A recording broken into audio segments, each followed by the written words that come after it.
word London. This time on a Sunday morning, we are joined by a newspaper reviewer. It's only Jamie Kelsey-Fry. Good morning. Hello, mums. How are you, sir?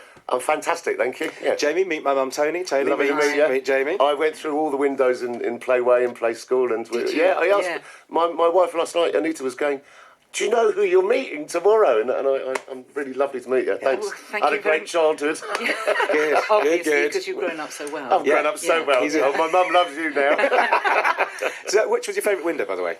The round window. Yeah, Really? that kind of guy. Really? No, this is interesting. We can ask this. So, I believe that when they created Play School, that the windows had certain meanings. So, round window, what was it? Round window, arch window, square window. Triangle? I made that one up. It was three. Yeah. Is it right that when they went through them, they related to the story that you saw on the other side? It's actually supposed to have been. I never really understood it because I never really got it. And I remember Cynthia Felgate, who used to be one of the producers, she said to me, "You've never really actually understood which... Because the way you introduce the window, it's obvious that you don't understand what's coming next." And as I've never understood what's coming next, it didn't really mean anything to me. So, But I think, so there was some significance. One was supposed to be water, one was supposed to be earth, and one was supposed to be metaphysical or something. See, those were the days, weren't they? It was all metaphysical to me in those days. In the 70s. That's when you could get away with that in the 70s. Oh, Very absolutely. hippie. I know, it's all gone downhill since then. I know, hasn't it just? Right, Jamie, let's do the pages. What have we got on the front pages? Okay, so just quickly go through them. On the front page of the Sunday Mirror, there's this footballer, Adam Johnson. So he's talking about his shame. He's going to go to prison for having an affair with a 15-year-old.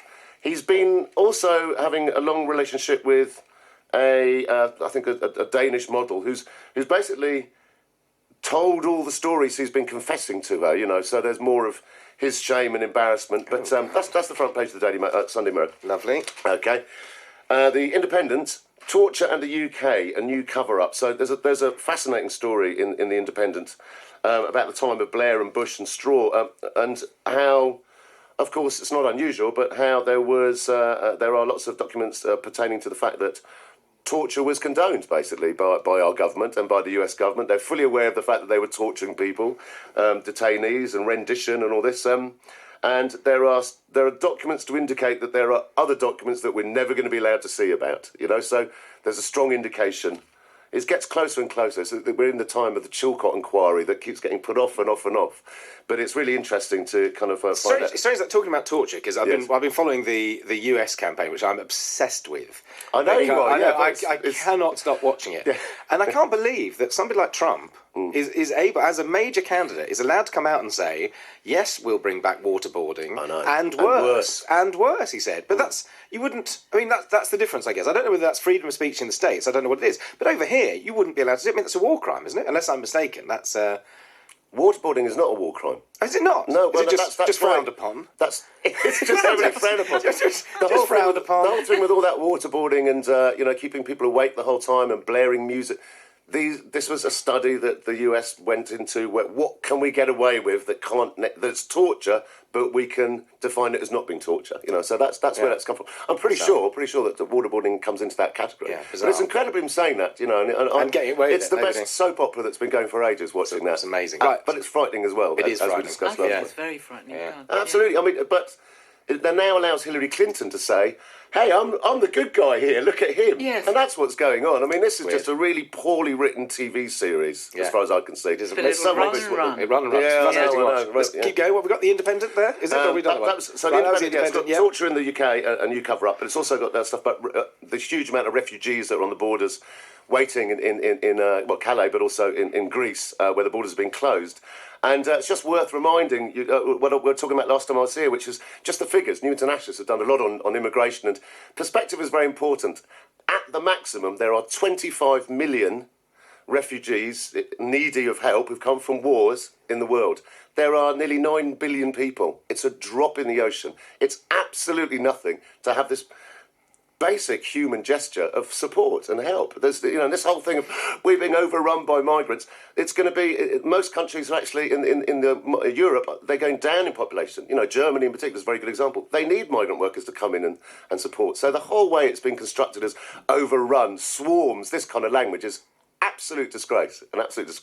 And the Independent are going into that in depth. On the Mail, look at this story. The NHS to harvest babies' organs. So Now, my mum saw this one, yeah. Yeah, what do you think about that then? I can't even say anything. It's absolutely disgusting.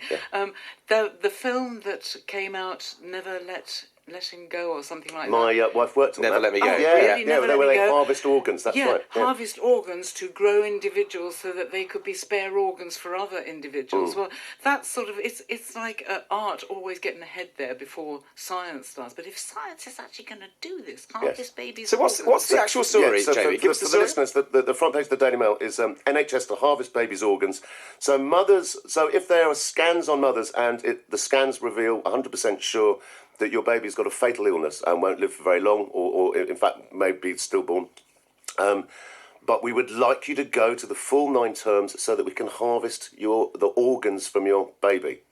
Even though your baby's going to die, we need the organs because there's a real lack of supply of See, I find this one, I'm really conflicted on this one, because there's a bit of me that just finds it creepy. You know, there's just an instinctual thing of creepiness, but actually... It's going to save lives. It's going to save lives, I know, isn't it? I know. I'm very pro that whole thing that I think we should have to sign a thing that says, I don't want to have my organs harvested. It should be that way around. I think it should be that way around rather than you should. I think it saves I lives, agree, why yeah. not? You know, but I guess there's a load of, for religious people particularly, there's a whole thing about the sacred nature of the body for people like that. But if this saves other babies' lives, and especially I don't mean it'd be interesting, if it's the mother's choice as well, I'm sure some mothers, if they know, they're going to go through that dreadful thing of potentially losing a baby. Yes.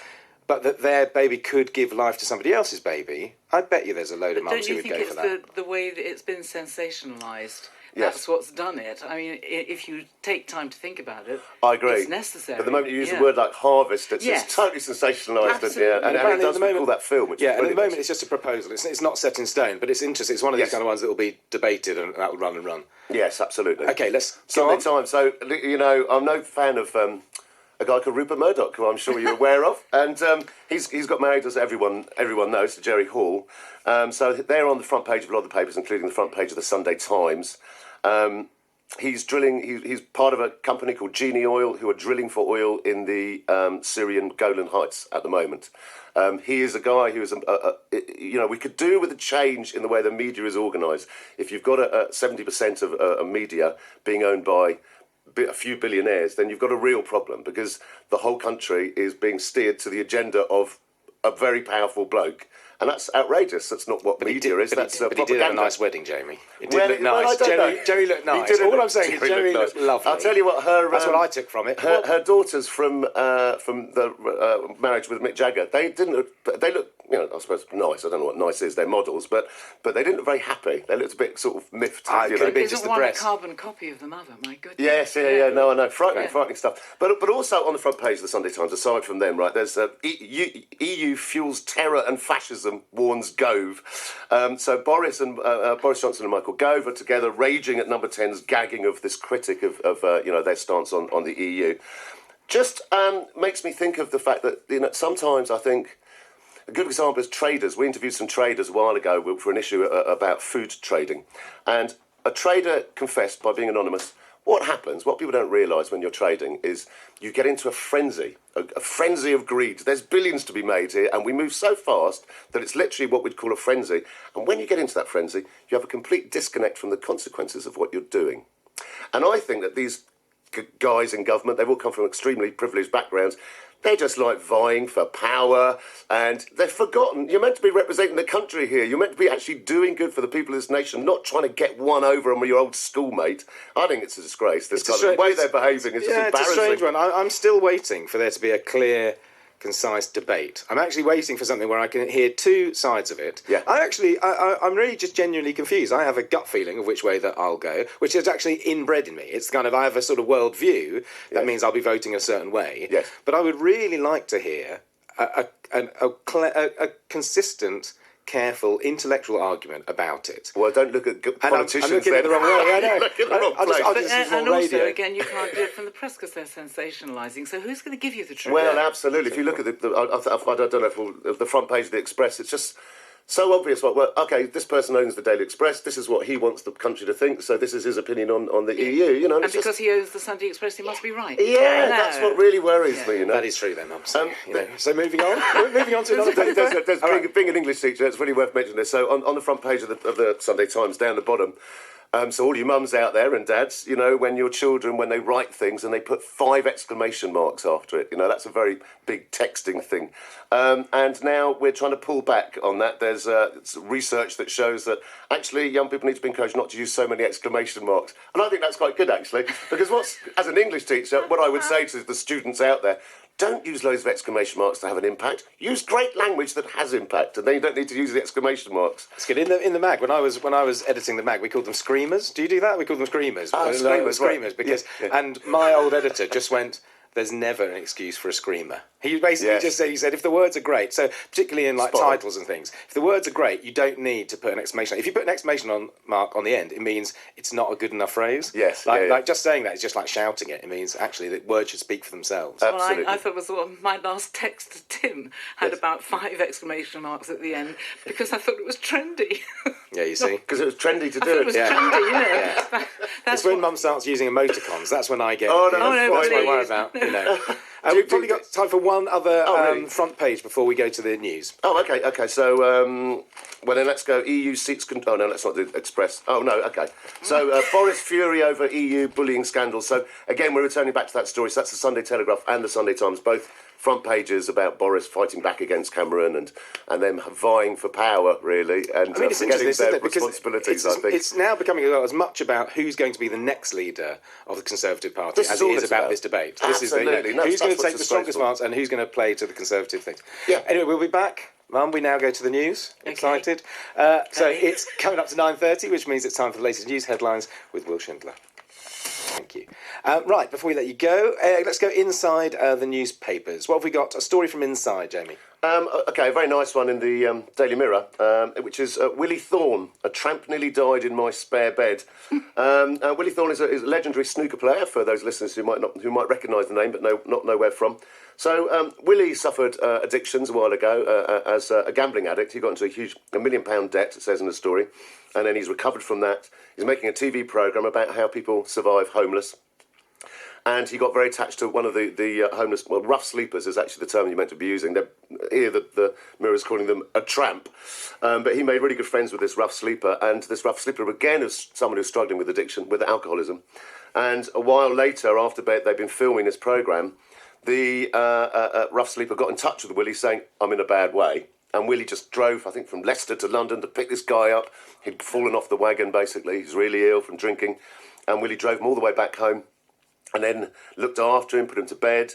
And then in the night, this guy started vomiting blood, and Willie was thinking he was going to die and had to ring the ambulance. The reason I've chosen this story is there's not enough stories about humanity. Willie's basically saying, and he's a great guy, Willie Thorne, to be doing this, and I think this is one of the rare occasions where celebrities are brilliant and using their platform in a wise way.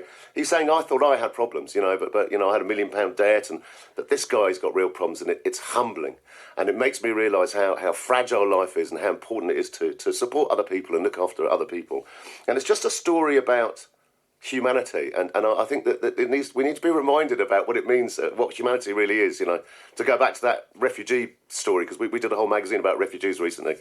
It's only a matter of humanity. If you actually just get away from all the kind of shash that the newspapers and the TV will tell you, these are human beings. They could be you. They're running from war-torn territories. It's not, you're not going to kind of just on a dalliance. Oh, let's leave our country and go and live in a tent in Calais. They're running from hell, and they're human beings like us. Mm-hmm.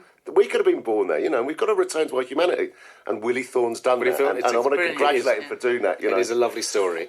Mum, going inside, have you got one from the inside of the papers? Well, I've got one about Banksy, Great. who I think is absolutely fantastic. And the Mail on Sunday, he says, they say the Mail on Sunday revealed Banksy as a former public schoolboy, Robin Gunningham. Now, what that's got to do with his art, I don't know. Mail on Sunday published a photograph of him at work, and they've actually gone to the Queen Mary University of London, have used geographic profiling, a technique more often used to catch criminals than to track outbreak of disease, to find out that photograph that the Mail on Sunday did have really was him in the old days, and all his people are trying to protect him. And it's really because he sells his paintings at £500,000 a throw. But I mean, and also they say it's also being considered as vandalism rather than art. But at the same time, Brad Pitt and Angelina Jolie have commissioned a mural, Wow. Muriel, as Yeah. it's known in our family. Yes, and I think what really is so annoys me is what makes one piece of art so much better than another piece of art. What is it? How does it make it? And obviously Mail and Sunday are trying to sort of say, because he was a former public school boy, this is why he's got ahead of all the others. It is, isn't it? I mean, it's Yeah. such a ridiculous thing to say, It's a isn't strange it? thing, isn't it? I mean, it's a weird one with Banksy because I'm a massive fan of his art. I think he's great. But the fact that he is anonymous does cause a sense of mystery, and actually that caused a sense of his fame as well. That idea that, you know, a combination of his provocative, fantastic artwork, Yeah. but also the mystery behind it does then feed that desire and stories around him to find out who he is. But I just can't believe the Mail on Sunday have gone to such length to do sort of profiling, to get, you know, that's a lot of money presumably and a lot of time spent to track down some guy who you could just judge on his art, really, couldn't you? They don't. The Daily Mail is not the kind of people who be the Banksy fans, you know, because Banksy's message is very anti-Daily Mail, isn't it? You know, Yeah. they like the way that the economic system is working at the moment, and Banksy hates it and points out why it's a disaster for us. But that's so what they art's don't want. always been. Art's always Absolutely. been contentious. Yeah. It isn't just about pretty pictures. It's Yeah. actually getting you to think and argue and discuss. And I mean, his stuff is brilliant. Absolutely, but you know, if you start putting your head above the parapet, they're going to go for you these days. Oh, yeah, of I thought course. what was amazing during the week was the Guardian said John Pilger. They're talking about John Pilger. Yeah. They said firebrand journalist Pilger. No, he's actually doing what you lot should be doing. Yes. You know, they are very frightening. The liberal press are very misleading. I think you go, oh, well, at least we've got them on our side. I don't think they are on our side, really.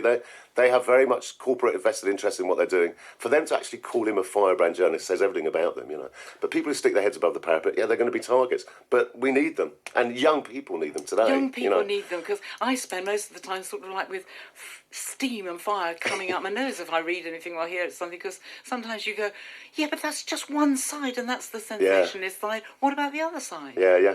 Well, I think critical thinking skills are really important for young people, and that they're actually been removed from schools because I'm a teacher, and Yeah. you know, and lateral thinking. yeah, that's what they really need, Yeah, and young yeah, people yeah. tell you that they really need that. You know, I'll tell you on that note though. Have we got a quick one? We got a quick time for one more very, very quick story. What have we got? All right. Shall I tell you just the story I was going to tell you? yeah, Actually, because you'll love absolutely. it. You'll Yeah, go love on. it. Yeah. So, talking about young people and role models. Okay. So I work for New Internationalist magazine, and we had a really interesting situation in this country recently. 13 young people, mainly young people, were going to go to prison for the Heathrow. They called the Heathrow 13. Did you hear about these? No. So 13 activists shut down, occupied for 2 hours one runway in Heathrow, the northern runway. Okay, I think it stopped 20 flights, and they were told by the judge, "You're going to go to prison for this." And they are purely doing it because they are concerned about a future that's filled with climate change, you know, catastrophic climate change. They're doing it for younger generations. No one's paying them to do it. And for the judge to do that, that's never happened in this country. Environmental activists to be sent to get custodials, never happened. So we were there really supporting them. And we wrote a lot of articles about it, but I got a 20-year-old to write an article about what she thought about them. And she's not a privileged background at all, quite the opposite. And she was a brilliant, I think it's one of the best articles I've read for a long time. She basically said why the Heathrow 13 are the only role models that matter to my generation. And it was so moving. There's two really moving things that day. This girl, she's 20 years old, Anna, and she gave this brilliant speech. And the mum, so this is for Mum's Day, this is where I'm going to roll out now. A mum gave a speech when all 13 of them were given suspended sentences, by the way. None of them actually went to prison, which was a real relief. And this mum, who went through all this with them, and she was at the meetings and everything, she just stood up and said, all I want to say is this. My son would have had an awful time in prison, but I'm so immensely proud of him, because you've got to remember why he's done this. He's done it for love. He's done it for love of this planet and love of our future and love of our younger generations.